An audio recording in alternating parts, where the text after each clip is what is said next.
Okay, so let's start. It's a great pleasure to have a conversation with Mike Roberts, our community TA.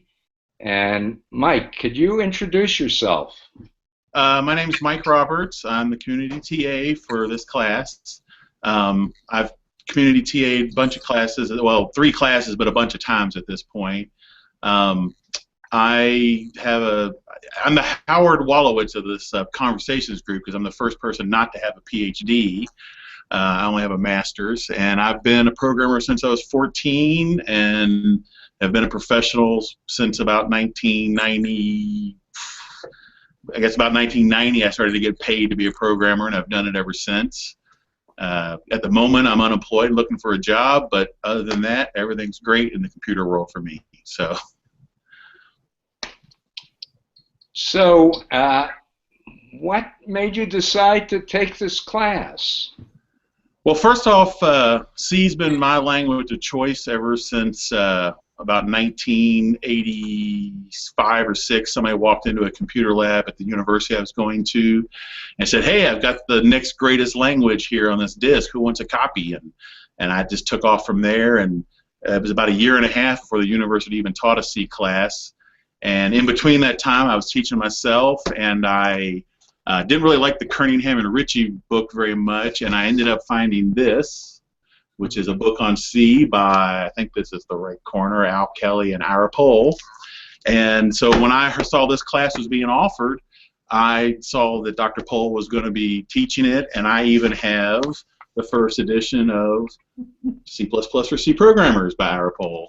From about 1990, I bought that. And so when I saw this class, the other aspect other than polishing up my C++, learning about C++11 more, was that just kind of fanboyish, since these 2 books have been what I learned C and C++ from, to take the class taught by the man who wrote these books was just kind of, hey, I got to go for that. In fact, I even volunteered to be CTA before the class started and was told there weren't going to be any, and was very depressed. So that's why I'm in the class, to polish up my skills and just to finally see the person who wrote these books. So, little fanboy. Thank you. So just to give you some notion of what I knew about a community TA is nobody told me anybody had volunteered or that they existed. And then when it was pointed out in the forum that such a thing could happen and that you would be, as one of the top posters, or maybe the top poster, excellent candidate, I looked into it, and then I read the instructor's guide, and it said, your community TA will be somebody who's already taken the course and done very well. So I thought, oh, they probably, and by the way, it's got to get all this approval through Coursera. Mm-hmm. So I was unaware of it, but I thought, wow, the answers that were going up on the forum by you and also several of the other top posters were phenomenal. And the resources available here at the University of California, Santa Cruz, are rather in short supply to actually provide TAs. So the local staff is actually 2 of my former students. And it was clear that the answers you were posting, as well as some of the others, were answers that sophisticated professionals would give. So that's when I pursued it, and quite happy that, this, quote, Coursera policy was only a suggestion, and indeed they rapidly agreed to appoint you. So maybe you could say a little more about a community TA for those people who don't quite know what that is. Okay. Well, first off, the very first time I CTA'd was for Algorithms 1, and I was taking the class at that moment, so it does happen that way sometimes. A CTA, it's really kind of a couple things, and I think even classes where professors have TAs in their real graduate student environment can still be served by having 1 or more community TAs. And I see it as a couple things. One is certainly trying to be familiar with the subject matter and answer those type of questions, though you got to kind of watch out. You kind of want to let the class have their discussions and have their own discovery, and not jump in and just end conversations with an answer, but leave things open. And I'll be honest, I don't see myself as a C++ expert. I'm talented. I'm very experienced. I've used it a bunch. But I feel like, Steve Gribble and Carson, which I forget Carson, some of the other guys I think definitely are much more up to date on like C++ 11 especially. And now I do think I am a Coursera expert at this point. I kind of know how to read between the lines and know how the mechanisms work and what can and can't be done. So that's the other aspect of being a CTA, is trying to facilitate the confusion that comes from first-time users on these interfaces. And when people have questions about why isn't something this way, and it's about a platform issue, trying to answer that and direct people. And to be honest, there's also sometimes, luckily in computer science classes and math courses, which is what I have been taking at CTA, there's not a lot of confrontational aspects, so there's not much hall monitor needed. But I do know that some of the other classes, like there's a genetics class that has raging debates between creationists and evolutionists in their forums, and if that stayed in some threads, that's fine, and if people are well behaved. But it tends to boil out into emotions and boil out into other threads, and so you then need to have to, I can lock a thread, I can delete a thread, I can alter people's posts if I had to. And you have to weld those tools, reasonably. But there is a hall monitor aspect too to being a CTA sometimes. So, but first you hope that you're just helping to answer questions and make it a smoother flow.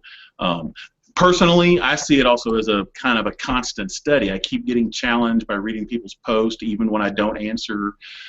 When I do answer or read someone else's answer, and keeping that in mind. I get constant sort of study going on without studying, just because I'm participating at such a high level. Now, again, because I'm unemployed, I was participating at a high level whether I'm a CTA or not, but that's because I have the time to do it and I enjoy it. So, but that kind of wraps up what a CTA is in most aspects. Well, the local class on which this material is based, last year we had a forum tool called Piazza. And it was the first time I used it. Fellow faculty had recommended it. And it was exactly what you were saying. This fellow faculty said, on the forum, make sure not to answer questions. Only chime in where there might be something that only you as the instructor could answer. Otherwise, you'll dampen out and not have the community self-organized. Now, this was 100 students, but it was just so powerful that, and of course, it was also way more homogeneous, but there were people who could share their expertise who otherwise wouldn't. The students loved it because they could post 24/7, and I think what us older people, at least myself and some of my colleagues, thought, gee, that's not too important. We have office hours. That's where they're going to come. And the answer is no. This is the way a 19-year-old or 20-year-old behaves socially now. And so it's really remarkable how powerful the whole concept of the forum and its self-organization is. Now, among those things, the other thing I experimented with, and you mentioned Professor Gribble was thinking of giving his own Coursera course, and he's still posting, and he's actually participating as a student to get the student experience. We had a little conversation where we talked over peer grading, and I had adopted peer grading because one of my colleagues is a world expert on it and is trying to improve it. And it was an interesting and difficult experience, even locally, where we could try to explain why it was a pedagogic tool, why students who are in a coding course should be able to review each other's code. And I know you've seen a lot of these Coursera courses, maybe some having peer grading, and I know you've had to think about it. What's your sense of how peer grading can work, or what its future might be? Well, this is actually only the second class that I've taken with peer grading. Algorithms 1 and 2 is auto-graded. Game theory is all just problem sets and quizzes. Even the cryptography class I took that had programming, there you're kind of, with cryptography, you're kind of set up to where you can give a problem that can only be solved by cracking the program and doing it. So, you know, there getting the answer was getting the grade. The peer graded one I took before was interactive programming with Python, taught out of Rice University, and I think the peer grading, in a way, it's the best choice out of several evils. It's not perfect. Experience helps. The more students take peer graded classes, the better, I think, and the more accustomed they'll get to it. Especially within like a program, so like a bunch of comp sci people taking different courseware classes that have peer grading, there'll be sort of come a common community commonality, I guess. I do think that having more peer graders would help, so that you get a little more spread of, if you get one really tough person out of 3, that hurts you more than if you had 5 and you got one tough person.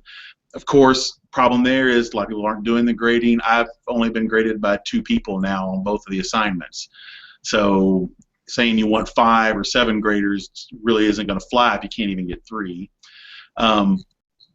It is definitely tough in these subjective aspects of like style and stuff, and it's definitely tough on complex things like a computer program.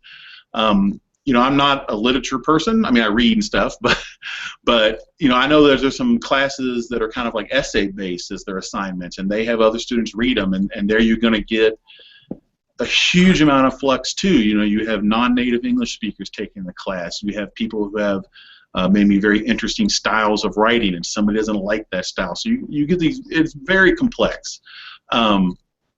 I know you see it as a model for, in a way, of code review that you do in a workplace when you get out of college. And when I've thought about that, I've thought about, well, I wonder if Coursera could have a second peer grading model that is little groups come together and somehow do it together. Either it's a little sub forum, or they actually get a Google Hangout like we're doing, something that maybe makes it more like that code review that's done at work, you know, where you'd have the experienced programmer and the junior programmers, and they're all looking at it together and talking together, or communicating more directly about, hey, we're looking at this person's code today. Again, participation becomes a problem there. Can you get enough people to do that?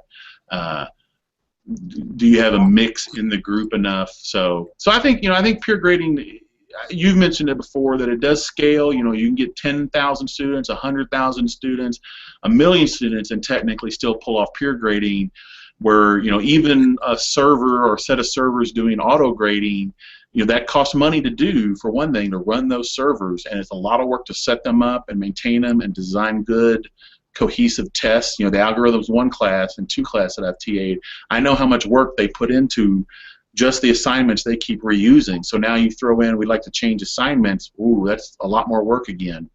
And it goes down, and then nobody can get graded. And if you had huge classes and you planned for 50,000 students and suddenly you had 300,000, you might continually break it until you have enough up and running, and then your costs go up. So, you know, even auto grading, when people think that's ideal, there's a lot of problems from the running the class side that make it not ideal either, just depending on the situation and stuff. And then, you know, of course, in like a literature class or a class that's using essays as their answers, there's a design class going on right now. You know, how would you ever grade somebody's design for a website or somebody's design for a new toaster automatically? You know, it only can be, those can only be done by peer grading ever, probably.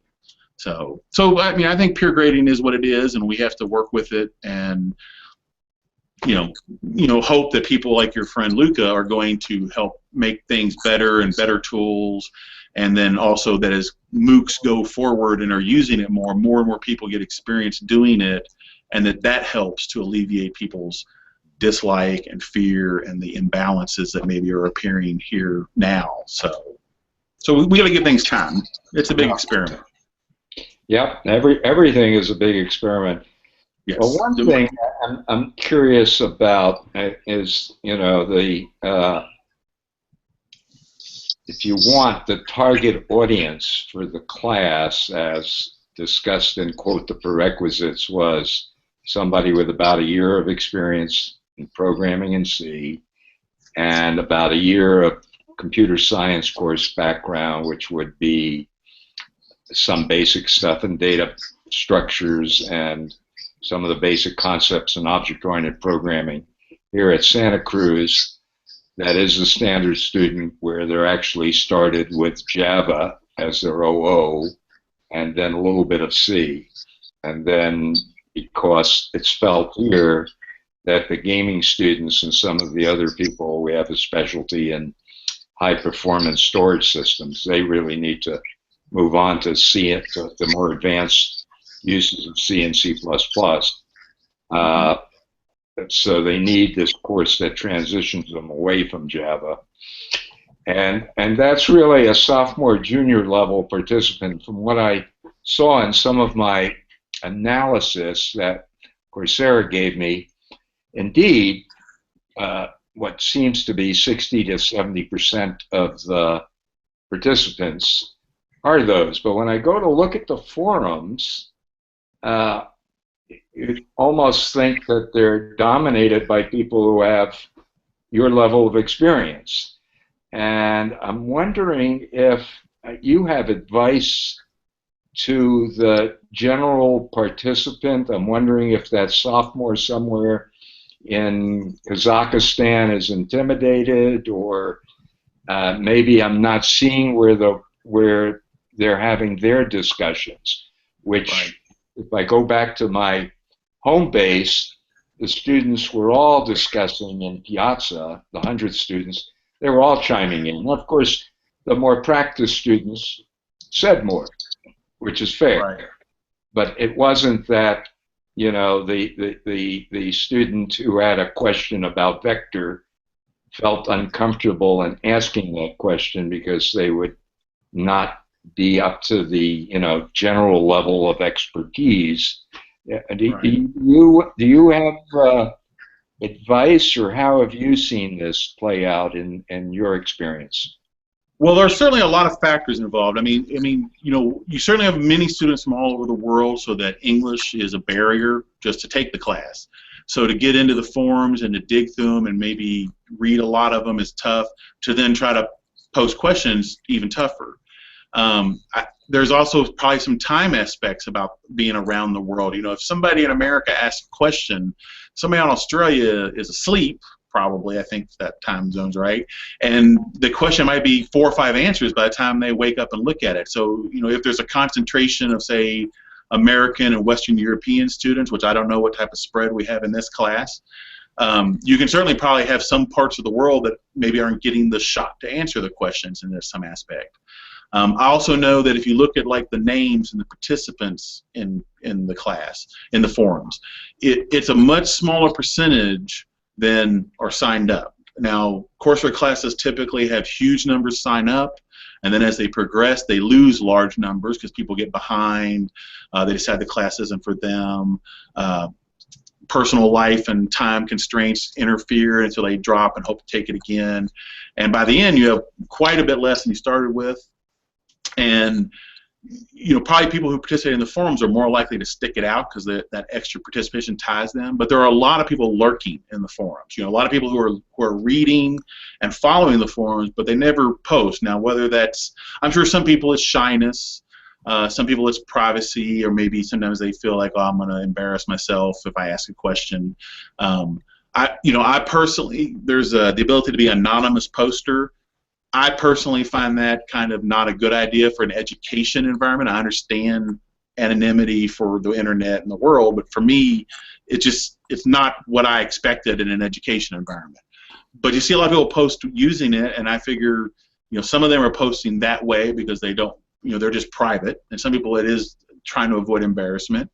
So my suggestion to people is, first off, if you're out there lurking and you watch this conversation, try to jump in. It is a resource to find out what the assignments are really about, to discuss optional things about the assignment, to learn more about how maybe something is applied.